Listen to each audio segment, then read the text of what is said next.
What'd you guys think of the Elder Scrolls Online presentation today? It was great. I mean, I don't know what I expected. I didn't think they were going to actually let us play it, but like, that's the best way to report on it is to actually play it. You didn't think we'd get to play it, or did you think we were gonna watch some PowerPoint all day? Yeah, I don't know. I guess I just wasn't thinking. So how far did you guys get? I got pretty far. I was hitting up the quest for a while, trying to understand the reason behind doing them, the lore, but after a while I was just like, hey, I want to see more of the world. Yeah. So just charged it. Yeah, I got about to that first dungeon, you know, the one with the bats and the wisps. Yeah, that dungeon was pretty neat. It was the first real challenge of the game, I thought. Right? Like, I mean, before that, I never really got into trouble with the mobs. I mean, unless I pulled too many, but yeah, that dungeon was the first time where I was like freaking out. Almost died a couple times. I think I was one of the first to get to that dungeon. I fought off a few of the first mobs, you know, those wolves at the entrance. And a few minutes later, 2 more players caught up. We kind of grouped up to finish. So yeah, you had to group up. There was no way to do it yourself. I don't know. I got there at level 6 and was taking them down pretty handily.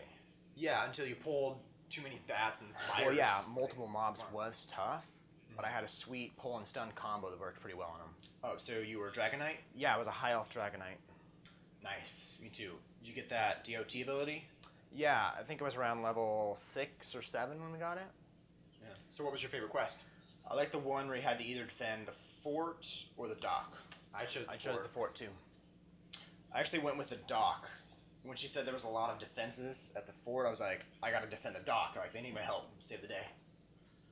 I think that was the toughest quest up to that point. It was cool how the outcome of that event changed the rest of the game. So when you save those people, apparently the villagers at the opposite site were killed. So the ones you saved were pretty grateful of that, and they recognized you after the boat ride and throughout. So how did the party dynamics work in that dungeon? I don't think we got to see how much of how it worked. We were still kind of too low level, but they mentioned how later in the game, how pairing up was going to help out with different spells and the dynamics of the fight. I still wanted to hear more about the PvP.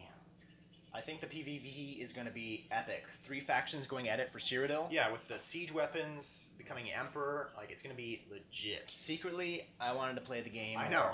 4 hours was just not Imagine the guys that get to play all day, every day. Oh, yeah. Dream job. Dream job for sure. And how many people are going to be in a PvP match? Or a PvP? Well, we want lots and lots. I'd say, 200 some people on your screen at once fighting each other at a keep. But we want, as many people as possible playing in Cyrodiil until the server goes, I can't handle it anymore, obviously. But we want large scale.